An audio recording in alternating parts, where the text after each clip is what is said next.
ہم لوگ نا میں اکثر ایسا ہوتا ہے کہ ووٹ کاسٹ کرنے نہیں جاتا، میری اپنی ایک طبیعت ہے۔ ایک دفعہ کچھ لوگ ہمارے ہاں اسکالر بھی زیادہ ہے نا، تبصرہ نگار بہت زیادہ ہو گئے، اور بات کرنا ہر بندہ پسند کرتا ہے، نصیحتیں کرنے والے زیادہ ہیں، سننے والے تھوڑے ہیں۔ مجھے ایک صاحب کہنے لگے کہ ووٹ تے قوم دی امانت ہے۔ میں کہا جب ہم کو امانت دار ملے گا دیاں گے کہ ان کسی بے ایمان نو دے دئیے؟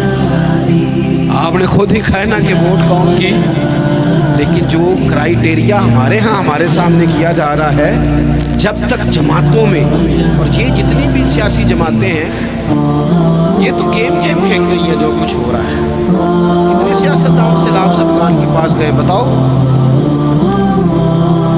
کتنے لوگ گئے وہاں؟ یہ تو سارے کام چھوڑ دینے چاہیے تھے جو کچھ ہو رہا ہے، ان کو تو وہاں جا کے بیٹھ جانا چاہیے۔ وہ اصول کہاں گیا جناب عمر کا کہ اگر فرات کے کنارے کتا مر گیا پیاسا تو رب فرمائے گا حکومت تیری تھی، کتے کو پانی ملا کیوں نہیں؟ کیوں اس کے لیے بندوبست نہیں کیا گیا؟ نہ ادھر ادھر کی تو بات کر، یہ بتا کہ قافلہ کیوں لٹا؟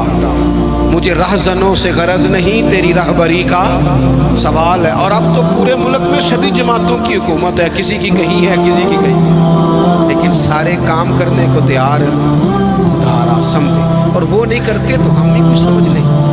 تھوڑے سے نا ایران نران کگان کے چکر کم کرو، چلو ایک سال نہ جائیں گے تو کیا ہوگا، تھوڑی مہنگی ہوٹلوں کی روٹیاں کم کرو، تھوڑا سا اثاثہ سیلاب زدگان کو بھجوا دو، ایک سال چھٹی کر لو، چلو ناراض ہو گیا آپ نے تب سے شروع کر دیے، ناراض نہ ہونا مجھ سے، میں نے تو ابھی چلے جانا ہے، وہ بھی جاؤ گے تو پھر بھی خیر ہے۔ ہاں کہتا ہوں وہی بات سمجھتا ہوں جسے حق، اپنے بھی خفا مجھ سے ہیں بیگانے بھی ناخوش، سنو کیا کہہ رہا ہوں، دیکھو نا تفریق پیدا ہوتی ہے، اللہ بھی تو پوچھے گا نا۔ آپ ضرور جائیں، ہر سال جائیں، نرہن جائیں، چاہے کگان جائیں، چاہے مری جائیں، چاہے، لیکن اگر ایک دفعہ نہ جائیں، ایک دفعہ میں نے غریب گھر میں آنکھ کھولی ہے۔ میں جب اسکول میں پڑھتا تھا تو ہمارے لیے بڑی سوغات ہوتی تھی آلو چھولے کھانا یا تلے والا نان کھانا، اس سے زیادہ نہیں، حیثیت نہیں تھی۔ ابا جی میں ابھی 8ویں میں 9ویں میں تھا تو انتقال کر گئے۔ میں نے دیکھا ہے کہ کچھ بچے ایسے ہوتے ہیں کہ جو چیز لے کے پھاڑ کے پھینک دیتے ہیں، ہمارے والے نہیں۔ کچھ میں نے اپنے جیسے ایسے بھی دیکھے جن کے پاس فیس کے پیسے نہیں تھے، کچھ کورس وہ اس لیے نہیں کر سکے کہ وہ پیچھے تھا نہیں ان کو سپورٹ کرنے والا۔ میں کالج میں جب پڑھتا تھا تو میں وہاں بھی نظام دیکھتا تھا، میں نے باقاعدہ کالج میں اپنی آنکھوں سے وہ لوگ دیکھے ہیں جو اپنی پینٹ سلوا کے اور اس کو رفو کرا کے آیا کرتے تھے، حیثیت نہیں ہوتی، لیکن اس کے بالکل دیکھیں نا، ایک طرف کتنے لوگ جھونپڑیوں میں بستے ہیں، کبھی کسی نے طوفانوں میں جا کے پوچھا تم کہاں ہوتے ہو طوفان کے ٹائم؟ جھونپڑیوں میں ہر ایک سختی چھوٹے ہوتے مل جاتی ہے، اسی لیے تو وقت سے پہلے طفل سیانے ہو جاتے ہیں۔ میں ایک دفعہ چلا گیا، وہ ہمارے قریب انہوں نے جھونپڑیاں لگائی تھیں، تو چند بوتلیں لے کے میں چلا گیا تو وہ ان کی آنکھوں میں نفرت، کہنے لگے پیر صاحب کیمرے نہیں جان دینا، ہمارے پاس تو لوگ صرف کیمرے لے کے آتے، اور کوئی ان کا رویہ میرے ساتھ ٹھیک نہیں تھا، لیکن مجھے غصہ نہیں لگا ان کی بات، اس لیے کہ تنگ آمد بجنگ آمد، جب انسان تنگ آتا ہے پھر وہ نفرتیں شروع کر دیتا۔ میرے عزیز تھوڑا سا غریب پروری، حق کا ساتھ دے، کہیں کھڑا ہونا سیکھے، کہیں سچ بولنا سیکھے، اور آخری بات وتواصوا بالصبر، زندگی صبر سے گزرتی ہے۔